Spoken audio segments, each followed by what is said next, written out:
If there was one artist, dead or alive, that you want to go watch, who would it be? I would say Mac Miller, even though he's already performed at Bluebird. I would love to see him again. I think Snoop Dogg. Snoop Dogg at the Bluebird? Yeah, that would be kind of sick. hard. I'm not gonna lie. I'm gonna go Zach Top. I like Zach Top, and I think he still could be a performer there at some point. So that'd be fun. So we recently just did an interview on Dave Kubiak, the Bluebird owner, and that is what we're going to be talking about going into.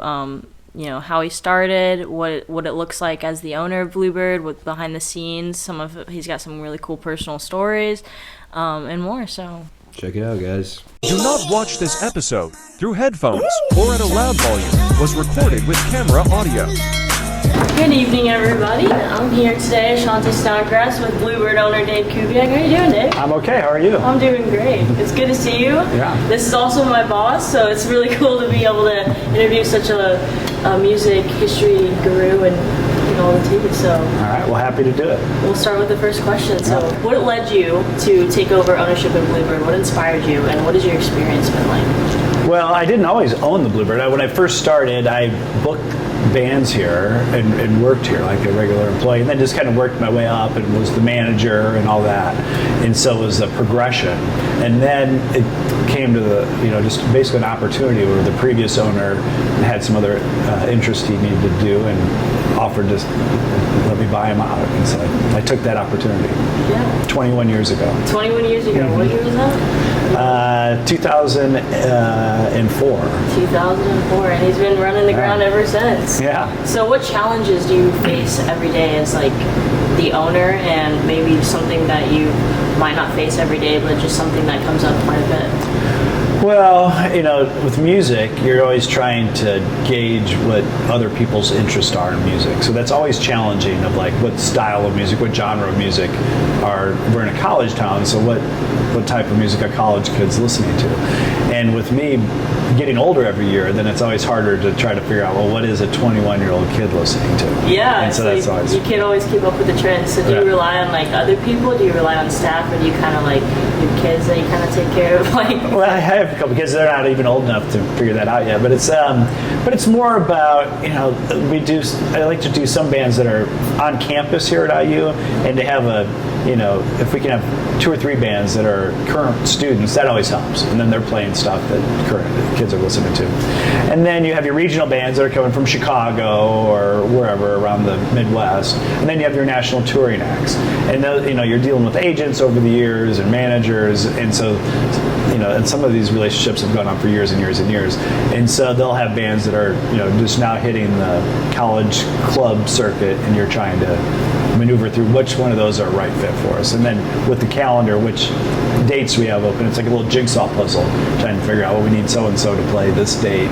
So it's like not only working around your schedule and everyone else's schedule, like staff-wise, but you also have to work around agent schedule and students. The student schedule and the band schedule. So I already know, certain times of the year we get more aggressive on shows, and then during the summertime we may be less aggressive because the students aren't here.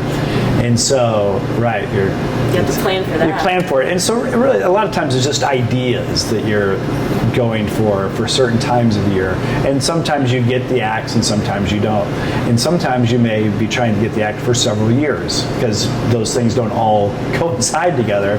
And then sometimes it never works out, but then sometimes it comes back and does work out. Do you feel like it's like one closed door opens another? Like when you're trying to work on like something that's lasted a year or a few years actually, and then they finally give you like a no. What do you do after that? Like how do you? Oh, you try not to. Yeah, you try not to take anything personally if it doesn't work and you get a no. The Kings of Leon are a great example. When they were coming up and they're just starting to play, venues like this, they're really probably past us at that point. But we'd been trying to work on it for 6 months, a year, I don't know how, it was a while. And finally they said it's not going to work, we don't have a date. And then they called back a few days later and said, hey, we have a Monday that'll work in September. And we did the show, and oh my gosh, like that, and they blew the roof off the place. It was great. And to see a band just as everything's starting to go right for them, and you see that in a setting like this, it's just magic. Yeah, that's awesome, and it's Yeah. like that's one really cool thing about Bluebird is like you're not usually gonna get the artists like that are huge now. Talk about like Morgan Wallen, who has also been here, and Zach Bryan also been here, but it's like you're gonna get the artists that are first starting off or they're a little early in their careers, and then they take off later on. It's like you can look back and be like, I booked them, or Right, hey, yeah. I saw them, I got to watch them. And to see them when they're doing this and they're still working through their craft, it's even better. And to see them in a setting like this as opposed to an amphitheater that holds 30,000 people, it's a much cooler experience. What is the max capacity for this? Oh, we do about 650 or so. 650. Yeah. All right. So following that, so what's been like? Do you remember what the biggest show has been, or like whether it be ticket sales or just like you just remember like there was no standing room almost? There's several shows like that where it's really crowded, but successful wise, it's all relative of like, was it financially successful or as the band was hitting. But there's been a few of them, like right as Zach Bryan's a great example, and Tyler Childers when he played, it was just right as this thing is just taking off, and it's a really cool thing to see it when that happens. What is something that you got to like? You see like Tyler Childers, you got to hang out with Tyler Childers. I remember in a previous podcast that you mentioned. What is like something you either loved or hated getting to work so closely with artists like that? Oh yeah, I mean you always have to remember that they're just regular folks like us, and they they're traveling on a bus and they're probably not sleeping well, and it's a tough thing to go out on tour and do this every night. So really, you're not trying to be a fanboy or something like that. You're just, hey, how you doing? How's it going? And usually they'll approach me, and then you just kind of let it go from there. And sometimes with the repeat acts, you start to get to know them a little bit, and you start telling stories. And hey, do you have kids or whatever? You just kind of hear about their life a little bit more. That's really awesome that you get to build rapport with certain artists over the years, and just having that kind of contact later in life, it's probably going to help you in some way, form just getting you other leads and stuff like that. So how have you has any artist came through that you were just super excited about? I know you just mentioned you got to keep your cool and can't be a little fanboy, but is there just an artist that was like, man, this is awesome? I can't even hide my excitement. Oh gosh, I mean, there's been a few over the years. When we did Ween, the time they did the club show, this is probably predates you probably don't know. But that was really something. They were supposed to play up the road at Jake's, and Jake's closed, or something happened, and so. But they had the date with me, but they had to cancel for whatever reason. And so there was a makeup show, and we played it here at the Bluebird. And at the time, those guys, it was I can't remember what the year was. I've been late '90s or 2000 or something, and it was just pandemonium in here. And for them to play, the year before they were one of the headliners at Lollapalooza on the Saturday night at Grant Park, and here they are doing a club show. Yeah, a couple years after that, it was really neat. That's so awesome. Yeah. How has the venue changed? How has this venue changed, and how have the artists changed since you booked since taking over? Well, just prior to me taking over, this room and back of you, where you come in, it's hard for the camera to see it, but it's the main entrance, wasn't here. It was a restaurant called Opie Taylor's that ended up going down the street. So that wasn't part of the Bluebird. And so, but there was some shortcomings. We kind of just talked to this about the break of there was only two sets of one set of bathrooms, the guys and girls room on this side, and the passage to get it out was very narrow, and you just felt like this isn't serving us very well. And so we added on this part, and then that kind of opened up, made it, bathrooms are better, and getting from the front of the room to the back of the room was easier. And then at the same time, we brought the stage out about 5 feet to make the sight lines better. So just very little gradual things that you do and you change because you realize, hey, maybe somebody can't see from this angle. Let's do something to make that better. Do you work off of customer complaints, or do you more so work off of just something you've noticed for visual or staff wise? I mean, you're just in the room enough that you realize that, hey, this isn't a good spot right here. Yeah. And so, I don't think how many years ago it was, 8 or 10 years ago, I lowered part of the floor in the middle of the room and there's a step down. That didn't used to be that way. Really? Okay. And that was for that reason of better sight lines to the stage. And then we put little speakers, delay speakers in those side rooms. Once again, now you could get a better visual of the stage and hear it better. Because there would be pockets where there's, people at your same height level that are blocking the sound by the time it got to you. And so then you try to tear the audience down a little bit so the sound will travel better, and the sight lines are better. It's all like little nuances to A try lot to of figure out. your job seems like for the nitpicking parts, like it's a lot of trial and error, is it not? Right, exactly. And then and it's a lot of those things that people wouldn't even notice that have changed. And it's a very subtle thing. But it still makes the experience better. So were you saying like Bluebird stage and where artists perform, it just used to be one room? No, this room in back of you wasn't here. It was not here. So people would come in the old side. Oh, And they'd come in this way. The back part was still here, but the stage was in the same spot but smaller. Oh, okay. And so we made it bigger, especially when this side was added on. So that way you could see the performer all the way to the street, really. You could walk in the front door and you could see the band. That's so it's so interesting to think that this wasn't what it is today. Like it's years of changes. Yeah. So next question, what would you say Bluebird's role is in the Bloomington both music scene and also in the nightlife? Well, for cultural wise, being a music venue, we add culture to downtown Bloomington. We're also a big driver of tourism. The amount of people that travel here to see shows on it. If the big ticketed concert is going on and people are coming to a really 90-mile radius, a lot of them are spending the night in Bloomington, they're eating dinner. And so that's a big thing for Bloomington to have that.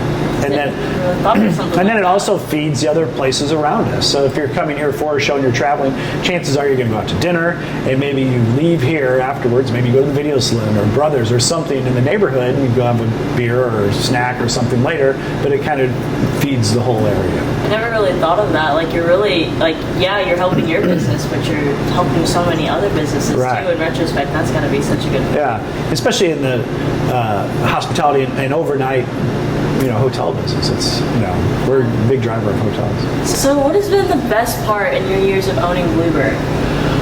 Oh, I don't know. To see some of the acts, or to have the experience of watching the show kind of take off from its origin, or even when you're thinking about doing the show, for instance, of the process of like, oh, hey, we're trying to get so-and-so. And then the show finally happens, and it goes, and it plays, and it was, nothing went wrong. And it was just at a good conclusion to this process. And so sometimes that whole thing that we're talking about there could take a year and a half. But hey, we're trying to get dates. The show's booked. Now you have to promote it, sell the tickets. The show happens. We produce the show, and it goes off. And then sometimes in those drive homes, you're like, that was a great experience. The whole thing was great. Yeah. And sometimes it doesn't always work out that way, but those are always rewarding things when that happens.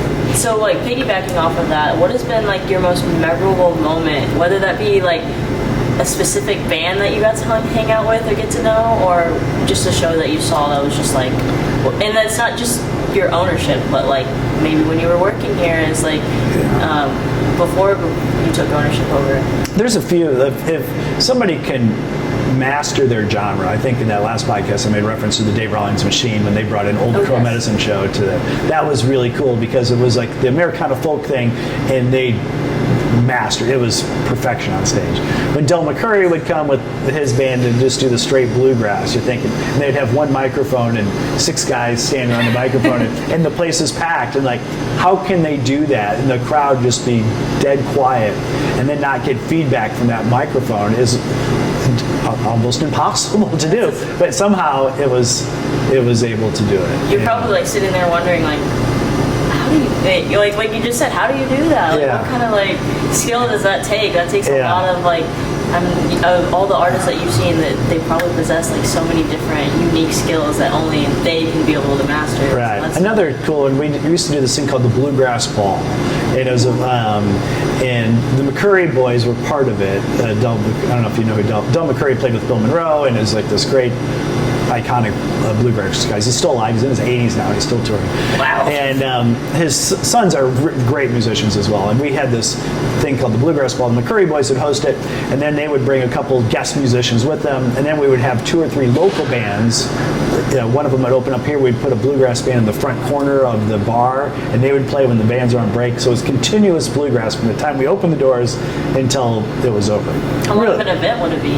I don't know, 3 hours maybe. It was really cool. That's awesome. So anyhow, during the day at soundcheck, we were, you're in here and there's tons of little bluegrass circles just kind of randomly going around throughout the bar because there's so many players all waiting to soundcheck. And Ronnie McCurry is the mandolin player for the McCurry boys, and he's probably considered one of the best mandolin players in the world. He's just phenomenal.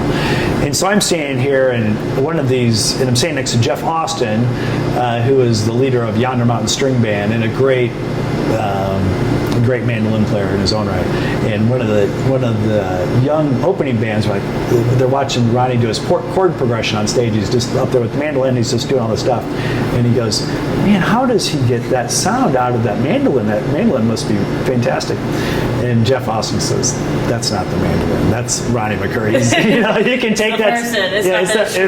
It's the person, and then you can take that same instrument and practice. You'll never be as good as that guy. Yeah. But I guess my point is to see somebody that is a master at their craft, and just to watch them play music so effortlessly, but they've probably done it a million times. That's how they got as good as they are. But to watch them, do their craft in front of you, it's just, it's a really cool experience. And it's gotta sit with you. Like, you probably will never see an artist do that again.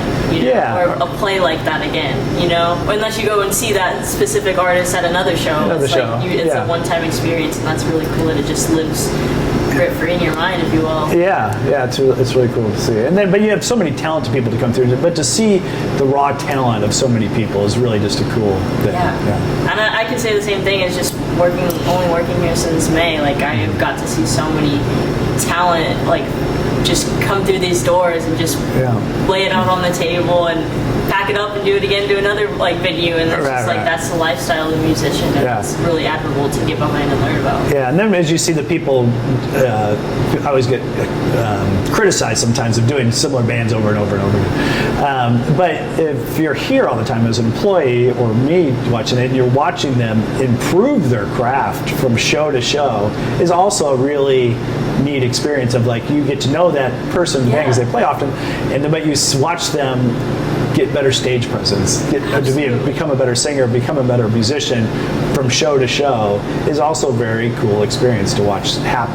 I 100% agree, and I see I want to say Backyard Function, for example. Alyssa, I've become good friends with her, and I've also just watched her from the beginning when I didn't know her. It's unbelievable. And just learning about the opportunities from playing here that she's gotten outside of Bluebird in Bloomington alone. She just got to record in a studio for 12 hours, and then I got to see another one of her shows just recently after work, and her stage presence, no other. Night and day though, from when they first play, and then they get up there and they're scared the first time, they're nervous, and then I can do this, and then they start to really. Yeah, and that was also one of their busiest shows for a Wednesday. I was just Backyard Function, what are you guys doing something new or different? It's no, that's just they've been working at it, and it's finally in the fruits of their labor actually getting harvested. It's they're just out there having fun with it now. They're not just doing it as a job and because they were told to. They're doing it because that's their life, that's their passion, and they're finding it right here at Bluebird. And they need stage time to do that, so that's the thing. They can practice at home and get better and stuff, but the amount of times they're actually performing on stage helps that process move. And so the first time you see somebody, you have to think, certainly it's not a finished product, and you think, all right, does it have potential to get to that process you're just talking about? Can they take it from this and get to there? To the next level, absolutely. And not everybody can, but you just kind of take the chances. I think that band has a chance. That's really powerful, and it's cool that you see that in young artists that are coming through these doors, because that means a lot to them as well. Oh yeah, it's great. So another question is, how has we already asked how the music industry has changed and artists changed that you've booked since taking over, but how do you see it changing within the next year, and how do you plan on adapting, like matching Bluebird with that?